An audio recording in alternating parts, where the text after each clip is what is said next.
বয়লা সিং খাইছিলাম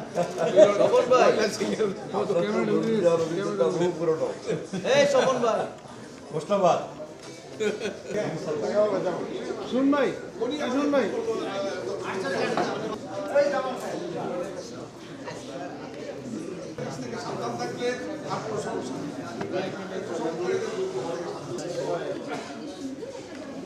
জামাল ভাই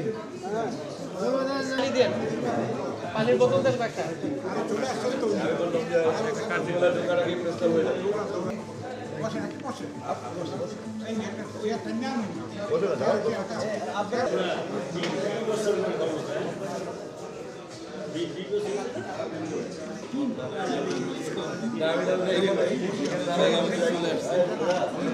আপনাদেরকে বুঝলাম যে আমিও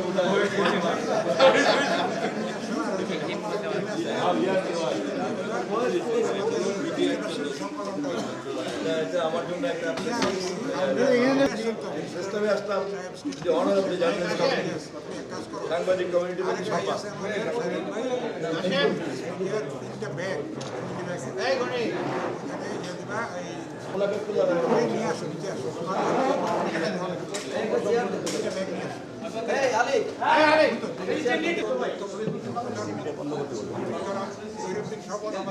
স্বপন ভাই এবং আমাদের এখানে চরম ব্যস্ততার মধ্যে আমাদের এখানে এসছে সেকেন্ড হোম এবং আমরা খুবই গর্বিত। আমরা তাদেরকে আমাদের অংশ মনে করি এবং বড় সমাজ একটা প্রতিষ্ঠার জন্য মুক্ত চিন্তার সমাজ প্রতিষ্ঠার জন্য বৈষম্যমুক্ত একটা দেশমুক্তি জন্য যে লড়াই আমরা সম্মিলিতভাবে সেটা আমরা একসঙ্গে কাজ করবো। স্বাগত জানাচ্ছি আমরা সংক্ষেপে যেহেতু ওনার ব্যস্ততা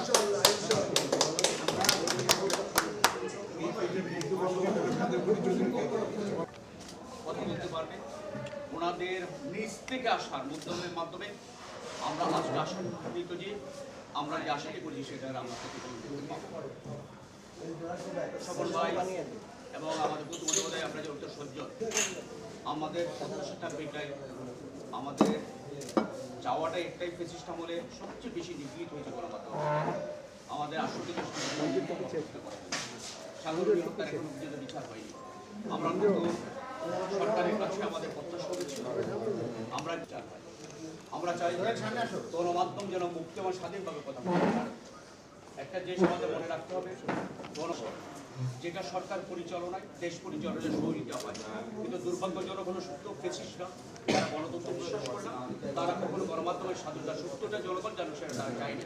আমরা আশা করব যে এক সাগর রক্তের বিনিময়ে আজকে যে নতুন সরকার এসেছে সত্য বলার সত্য লেখার সুযোগটা তারা করে দিবেন। আমরা এটা বিশ্বাস করি, এটা যদি আপনারা করেন আপনার সরকার ভালো থাকবে, ফেসিস্ট সরকারের মতো পালিয়ে যাওয়া লাগবে না, গণমাধ্যমের স্বাধীনতা দেন আপনাদের পালিয়ে যাওয়া লাগবে না। আর আমরা সত্যটা লিখবো, সেই সত্যটা অনুযায়ী আপনারা একসাথে যাবেন, এটাই প্রত্যাশা রাখছি। আমরা আপনাদের সাফল্য কামনা করছি। আমরা আশা করছি আপনাদের হাত ধরে গণমাধ্যম তার কৃত গৌরব ফিরে পাবে, সেই প্রত্যাশা আমরা রাখছি।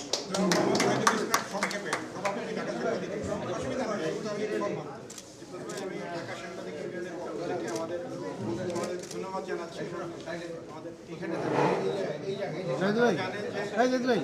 বিগত ফ্যাসিবাদের আমলের কথা বললেন গনি ভাই। এরপরে একটি অন্তর্বর্তীকালীন সরকার এসেছিলেন, সেখানেও তথ্য উপদেষ্টার দায়িত্ব যারা পালন করেছেন আমরা প্রত্যাশা করি। আপনারা অনেক অভিজ্ঞ এবং যুদ্ধ বলবো, এই যুদ্ধের মাধ্যমে আমরা নতুন বাংলাদেশ পেয়েছি। অবশ্যই সংবাদ মাধ্যমের স্বাধীনতা, যেহেতু আমি বিবিসিতে চাকরি করেছি দীর্ঘদিন যুক্তরাজ্যে, আমি সেই অভিজ্ঞতা কাজে লাগাবো ইনশাল্লাহ। আপনাদের সহযোগিতা চাই এবং আমাদের এই পথ চলায় আমরা আপনাদেরকে পাশে চাই, আমাদেরকে সাথে চাই, পিছনে নয়। আমাদের সাথে আমাদেরকে নিয়ে আমরা এগিয়ে যাবো ইনশাল্লাহ। ধন্যবাদ। রাজপথের লড়াকু নেতা, আমাদের গণমানুষের নেতা, আমাদের প্রিয় স্বপন ভাই জনাব জহিরুদ্দিন স্বপন নবনী, তার মধ্যে আমাদের কাছে এসছেন, আমাদের অনেক কৃতজ্ঞতা।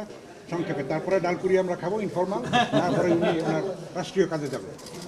সম্মানিত আমাদের জাতীয় প্রেস ক্লাবের সভাপতি মহোদয়, তারপরে বিএফইউজের সাধারণ সম্পাদক এবং ঢাকা সাংবাদিক ইউনিয়নের নেতা সহ আমার প্রিয় সাংবাদিক ভাইয়েরা, আমার একজন বোন উপস্থিত আছে, হ্যাঁ, এবং আমি খুবই সৌভাগ্যবান যে আপনারা সবাই আমার বহু পুরনো পরিচিত, এবং একজন রাজনৈতিক কর্মী হিসাবে জাতীয় প্রেস ক্লাব আমার কাছে সবসময় ছাত্রজীবন থেকে এটা সেকেন্ড হোম।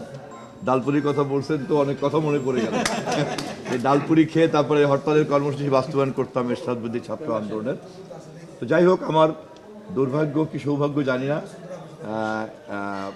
এই দায়িত্ব নিয়ে আপনাদের কাছে আসতে হবে বা আপনাদের সঙ্গে আবারও একসঙ্গে কাজ করার সুযোগ পাবো সরকারের পক্ষ থেকে, এটা আমি ওরকম মাথার মধ্যে ছিল না। সম্পর্কটা যেমন ছিল তখন, এখন একটা দায় দায়িত্বের মধ্যে আমরা জড়িয়ে পড়লাম। কিন্তু আমি খুব ভালো করে জানি যে সাংবাদিক সমাজ তাদের সমস্যার সমাধান না করে গণমাধ্যমের সমস্যার সমাধান করা যাবে না।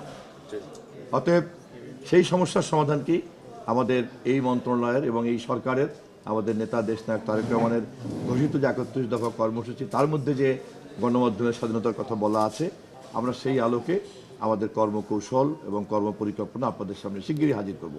তার আগে সাংবাদিক মহল সহ সকল অংশীদারদের সঙ্গে আমরা ধৈর্যের সঙ্গে মত বিনিময় করব এবং পরামর্শ গ্রহণ করব। আজকে এর চেয়ে বেশি আর কিছু বলতে চাই না। আমি শুধু অনুমতি নিয়ে রাখলাম প্রেস ক্লাব, বিএফইউজ এবং রিউজের কাছ থেকে যে আমি আমার খুশি মতো বিনা অনুমতিতে কিন্তু চলে আসবো। সবাইকে ধন্যবাদ। আমি এবং প্রতিমন্ত্রী মহোদয়, অ্যাবসলিউটলি। হ্যাঁ, আর আমি হ্যাঁ বলো, আমি আব্দুল ভাই, thank you very much, thank you. প্রতিমন্ত্রী আব্দুল ভাই, আর হ্যাঁ থ্যাংক ইউ। আরে বলো, আমি একই সঙ্গে আমাদের বিএনপি বিট করতেন যেই সাংবাদিক বন্ধুরা, আমি তাদেরকে বিশেষভাবে কৃতজ্ঞতা জানাই, ধন্যবাদ জানাই। আমার ইচ্ছা ছিল যে আজকে একটু বেশি সময় দিয়ে একবারে ইয়েতে ঢুকবো, কিন্তু মাননীয় প্রধানমন্ত্রীর জাতির উদ্দেশ্যে বক্তব্যের রেকর্ডিংটা এখনই শুরু হবে। তো এই মুহূর্তে ফোন পেলাম যে আমাকে তো ওনার অফিসে যেতে হবে, যার জন্য শিডিউলটা আবার একটু টাইট করে নিতে হলো। বিএনপি বিটের সঙ্গে আমি আবার দুই একদিনের মধ্যেই আমি এবং মাননীয় প্রতিমন্ত্রী মহোদয় আমরা আপনাদের পরামর্শ নিয়ে আমরা বলবো। সবাইকে ধন্যবাদ আছে, ধন্যবাদ। আসেন ডালপুরি খাই।